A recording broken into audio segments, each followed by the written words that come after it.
Welcome to TNPSC லட்சிய விதைகள். நம்ம இந்த வீடியோவில் என்ன பார்க்க போகிறோம் அப்படின்னா, இம்பார்ட்டன்ட் சயின்ஸ் கொஸ்டின்ஸ் வந்து டாபிக் வைஸாக நம்ம டெய்லியுமே அப்டேட் பண்ணிகிட்ருக்கோம். ஓகேங்களா, ஒவ்வொரு டாபிக் எடுத்து அதில் இருக்கக்கூடிய மிக முக்கியமான வினாக்களை நம்ம கொடுத்துட்ருக்கோம். ஓகேங்களா, ஆல்ரெடி ஒரு 9 நாள்களுக்கு உண்டான டாபிக் வந்து நம்ம அப்டேட் பண்ணியிருக்கோம்.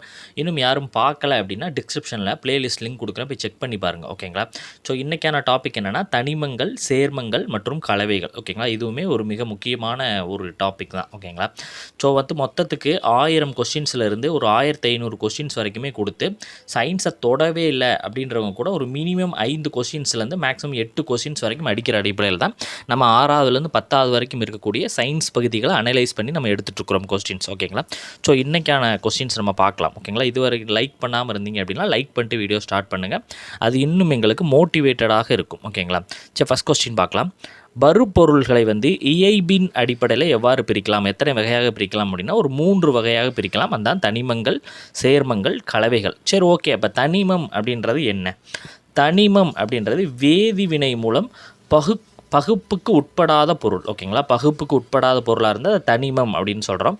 அதுவே சேர்மம் அப்படின்னா என்ன? 2 அல்லது அதற்கு மேற்பட்ட தனிமங்கள் குறிப்பிட்ட விகிதத்தில் வந்துட்டு கலந்து கிடச்சிச்சு அப்படின்னா அதை சேர்மம் அந்த பேர்லேயே பார்த்திங்கன்னா சேர்மம், சேர்தல் அப்படின்றது வரும். ஓகேங்களா, ஓகே, ஒரு சேர்மம் அப்படின்றது எவ்வாறு 2 ஹைட்ரஜன், அதாவது எக்ஸாம்பிள் கொடுக்கப்படுற சேர்மம்னா என்ன? 2 பொருள்கள் அப்படின்றத நம்ம சொல்லிட்டோம். அப்போ ஹைட்ரஜன் ப்ளஸ் வந்து ஆக்சிஜன் இணைஞ்சது என்னது? நீர். அதாவது 2 ஹைட்ரஜனு ஒரு ஆக்சிஜன் இணைஞ்சு HO2 அப்படின்ற ஒரு நீர் கிடைக்கிது. ஓகேங்களா, ஸோ இந்த நேற்று நம்ம பார்த்தோம்னா அதே மாதிரி அமிலம்ல காரம்ல பார்த்தோம்னா அதே மாதிரி இந்த இதுவுமே உங்களுக்கு என்னது?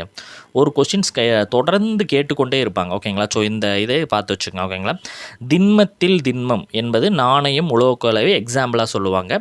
நீர்மத்தில் திண்மம் என்பது கடல் நீர், பெயிண்ட். அதாவது உங்களுக்கு எப்படி கொடுப்பாங்க அப்படின்னா இந்த கடல் நீர் அல்லது பெயிண்ட் இதை வந்து கொடுத்துட்டு இது எண்ணத்தில் வரும்? திண்மத்தில் திண்மம், நீர்மத்தில் திண்மம், வாயுவில் திண்மம், இந்த மாதிரி ஆப்ஷன்ஸ் கொடுப்பாங்க.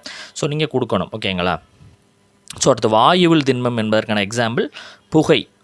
திண்மத்தில் நீர்மம் ரசக்கலவை, அதாவது உலோகமும் பாதரசமும் கலந்த கலவை, வெண்ணெயும் சொல்கிறாங்க. நீர்மத்தில் நீர்மத்துக்கு நீர் ப்ளஸ் ஆல்கஹால், பால் சொல்கிறாங்க.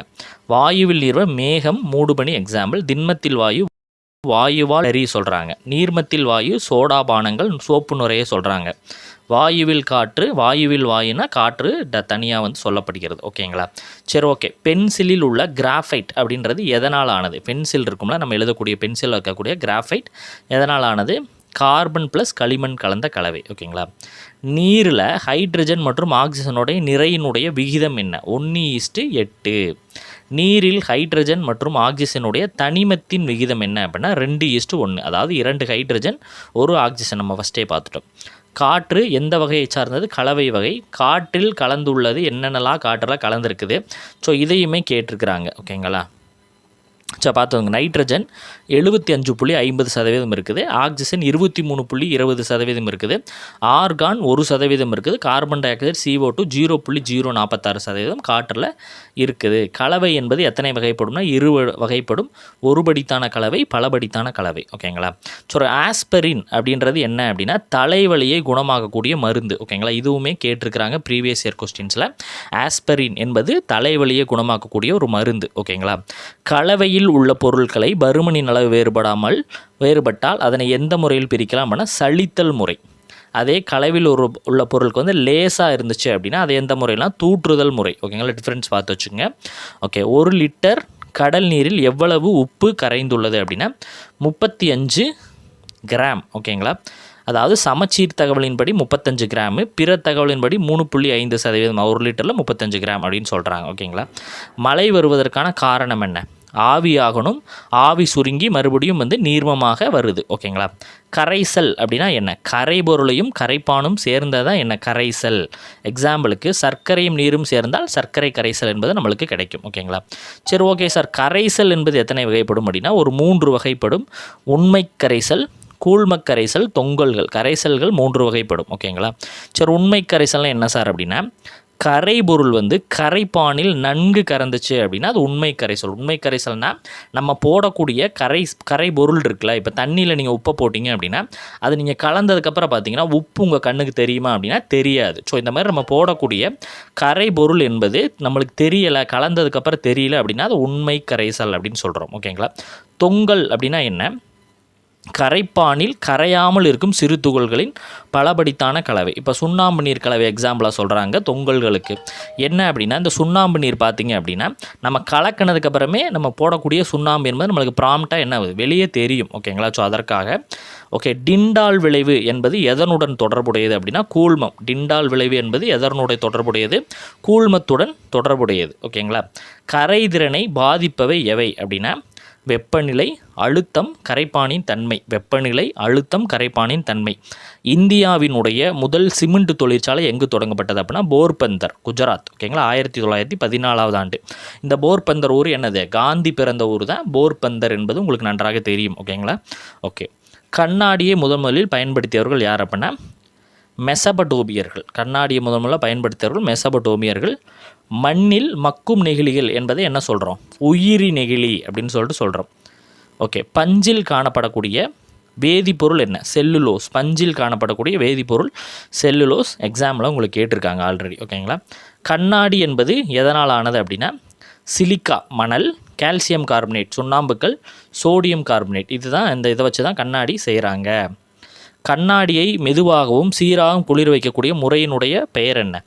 கட்டுப்படுத்தி ஆற்றுதல் அப்படின்னு சொல்கிறாங்க. இந்த சிமெண்ட்டை கண்டுபிடிச்சவர் யார்? ஜோசப் அஸ்மிடின், 1824. இது ரெண்டுமே தனித்தனியாக கேட்டிருக்காங்க. கண்டுபிடித்தவரையும் கேட்டிருக்காங்க, ஆண்டையும் கேட்டிருக்காங்க.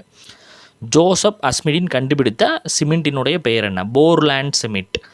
ஆக்சிஜனேற்ற வினை, இந்த ஆக்சிஜனேற்ற வினை, ஆக்சிஜனேற்ற ஒடுக்க வினை ரெண்டுமே கேட்டிருக்காங்க, தெரிஞ்சு வச்சுக்கோங்க.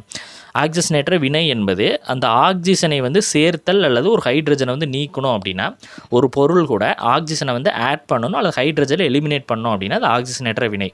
ஒடுக்க வினை அப்படியே ஆப்போசிட்டாக இருக்கும். ஆக்சிஜனை வந்து நீக்கணும் இல்லை ஹைட்ரஜனை சேர்க்கணும். ஓகேங்களா. ஓகே. அமிலமும் காரமும் வினை புரிந்து எதை வந்து கொடுக்கும் அப்படின்னா அமிலமும் ப்ளஸ் காரமும் சேர்ந்து ஒரு உப்பை வந்து கொடுக்கும் அப்படின்னு சொல்கிறாங்க. ஓகே. இந்த இதுவுமே உங்களுக்கு கட்டாயமாக கேட்பாங்க. மேலே நம்ம திண்மத்தில் திண்மம், நீர்மம் நீரும் சொன்ன மாதிரி இதையுமே பொதுப்பெயரும் வேதிப்பொருளும் தெரிஞ்சு வச்சுங்க. கட்டாயமாக ஒரு கொஸ்டின் இடம்பெறும். ஓகேங்களா. ஓகே. ஓகே. மண்ணினுடைய வேதிப்பொருள் சிலிக்கன் டை ஆக்சைடு. இந்த குறியையும் பார்த்து வச்சுங்க, கேட்பாங்க. SiO2. ஓகேங்களா. நீர், ஹைட்ரஜன் ஆக்சைடு, H2O. ஓகேங்களா. சலவை சோடா, இந்த சலவை சோடாவும் சமையல் சோடாவும் தான் மேக்ஸிமம் கேட்டிருக்கிறாங்க, பார்த்து வச்சுங்க. சலவை சோடா சோடியம் கார்பன் Na2CO3. ஓகேங்களா. சமையல் சோடா ரொட்டி சோடான்னு சொல்லுவாங்க, அதுவும் கூட சோடியம் பை கார்பனேட் NaHCO3. இது ரெண்டுமே கன்ஃபியூஸ் ஆகும், பார்த்து தெளிவாக பார்த்து வச்சுங்க. சிம்பிளும் கேட்பாங்க. சோப்பு சோடியம் பால்மிடேட் அப்படின்றது. சர்க்கரை சுக்ரோஸ் C12H22O11. சலவைத்தூள் bleaching powder calcium oxychloride CaOCl2. சாதாரண உப்பு NaCl சோடியம் குளோரைடு. இதுவும் கேட்டிருக்காங்க. PVC plastic polyvinyl chloride. சுண்ணாம்புக்கள் அப்படின்றது கால்சியம் கார்பனேட் CaCO3. ஓகேங்களா. சொல்லுவாங்க ஒரு வினா. ஓகேங்களா. கட்டாயமாக கேட்பாங்க, பார்த்து வச்சுங்க. ஓகேங்களா. இன்றைக்கான சீரியஸ் வந்து என்னது முடிஞ்சிச்சு. ஸோ நாளைய வகுப்புகளில் நம்ம என்ன சந்திப்போம். நீங்கள் இன்னும் சப்ஸ்கிரைப் பண்ணாமல் இருந்தீங்கன்னா சப்ஸ்கிரைப் பண்ணி உங்கள் நண்பர்களுக்கு ஷேர் பண்ணுங்கள். ஓகேங்களா. நம்ம அடுத்தடுத்த வீடியோ பேர் சந்திக்கலாம். தேங்க்யூ.